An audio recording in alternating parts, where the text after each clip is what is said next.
तैयार रहिए। स्टार्ट। आजादी किसे अच्छी नहीं लगती, गुलामी की जंजीरों से मुक्त होने का दिन 15 अगस्त भारतवासियों के लिए इसी आज़ादी के एहसास का दिन है। स्वाधीन भारत के पिछले सालों की उपलब्धियों पर नज़र डालें तो लगता है कि हमने उन सब मोर्चों पर तरक्की के कीर्तिमान कायम किए हैं जिनके आधार पर किसी भी देश को मजबूती मिलती है। मूलभूत सुविधाओं के विस्तार से लेकर शिक्षा, चिकित्सा, खेती, किसानी व उद्योग धंधों तक में खूब नवाचार हुआ है। यही वजह है कि देश लगातार प्रगति की ओर बढ़ा है। जब देश आज़ाद हुआ तो हमारे पास न तो पर्याप्त अनाज था और न ही अनाज उत्पादन के लिए पर्याप्त आधारभूत सुविधाएं। आज भारत न केवल अपनी समूची आबादी को खाद्यान्न उपलब्ध कराता है बल्कि खाद्यान्न उत्पादन के मामले में दुनिया में दूसरे नंबर पर है। हमारे वैज्ञानिक अंतरिक्ष में और खिलाड़ी ओलंपिक में परचम फहरा रहे हैं। दुनिया के हर कोने में भारतीय अपनी प्रतिभा का लोहा मनवा रहे हैं। इन तमाम उपलब्धियों के साथ जब हम आज़ादी का जश्न मनाते हैं तो एक तरह से इस विशाल देश के नागरिक होने के गौरव का उत्सव भी मनाते हैं।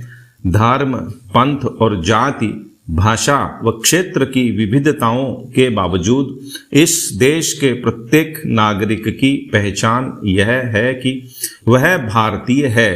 इन तमाम उपलब्धियों के बीच आज भी कई सवाल खड़े होते हैं। सवाल ये कि आखिर इतने सालों बाद भी हमारी बड़ी आबादी गरीबी में जीने को क्यों मजबूर है। जिस देश में पिता की संपत्ति में बेटियों को बराबरी का हक मिला, वहां बेटियां आखिर क्यों यौन हिंसा का शिकार हो जाती हैं। प्रेम व भाईचारे का दुनिया को संदेश देने वाले इस देश में वैमनस्यता बढ़ाने वाली घटनाएं आज भी क्यों होती हैं। गांवों में सड़क, पानी, बिजली, शिक्षा व चिकित्सा जैसी मूलभूत सुविधाओं की कमी क्यों बड़ी आबादी को शहरों की ओर पलायन करने को मजबूर करती है। और बड़ा सवाल यह भी कि बेरोजगारी व महंगाई जैसी समस्याएं क्यों सुरसा के मुंह की तरह विकराल होती जा रही है। चिंता इस बात की भी कि दुनिया के सबसे बड़े लोकतंत्र में जातिवाद की जड़ें गहराने लगी हैं।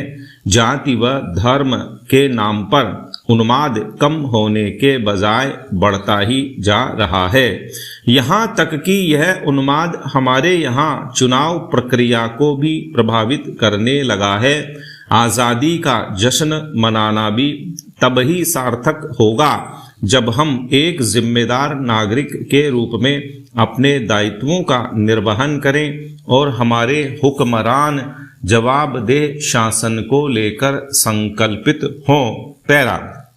वर्ष 2047 तक विकसित भारत का सपना सिर्फ एक महत्वाकांक्षी लक्ष्य नहीं है बल्कि यह 1 अरब से अधिक लोगों की सामूहिक महत्वाकांक्षाओं का प्रतिबिंब है।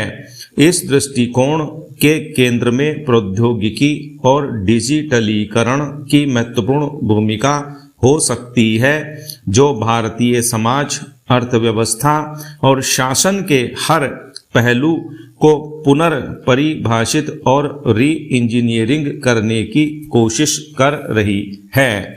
सवाल उठता है कि क्या बहुआयामी डिजिटलीकरण भारत के इस बड़े लक्ष्य की रीढ़ तो नहीं। पिछले कुछ दशकों में भारत ने सूचना प्रौद्योगिकी में महत्वपूर्ण प्रगति की है और सॉफ्टवेयर विकास, आईटी सेवाओं और डिजिटल नवाचार में वैश्विक नेता के रूप में उभरा है। हालांकि विकास का अगला चरण सभी क्षेत्रों में डिजिटल प्रौद्योगिकियों के गहन और अधिक व्यापक एकीकरण इंटीग्रेशन की मांग भी करता है, जिसको हासिल करने से हम अब भी काफी दूर हैं। यदि भारत को एक विकसित राष्ट्र बनाना है तो प्रौद्योगिकी विकास को आधारशिला बनाना ही होगा। इसे हासिल करने के लिए राष्ट्रीय स्तर पर एक मजबूत डिजिटल बुनियादी ढांचा अति आवश्यक है, जिसमें राष्ट्रव्यापी ब्रॉडबैंड, 5G नेटवर्क, ऑटोमेशन और स्मार्ट शहर शामिल है। इसके साथ ही सभी तंत्रों में पारदर्शिता, कार्यकुशलता और प्रति नागरिक भागीदारी को बढ़ाने में ई गवर्नेंस एक महत्वपूर्ण भूमिका निभाएगा। आर्टिफिशियल इंटेलिजेंस, ब्लॉकचेन और बिग डाटा का लाभ उठाते हुए भारत एक उत्तरदायी, ईमानदार, पारदर्शी और समावेशी शासन मॉडल बना सकता है। Cloud computing, artificial intelligence, robotics और इंटरनेट ऑफ थिंग्स जैसे तकनीकों से संचालित उद्योग विनिर्माण को एक नया रूप दे सकते हैं। ईमानदार और जिम्मेदार नागरिकों से ही विकसित और विकासशील देशों के बीच अंतर का पता चलता है।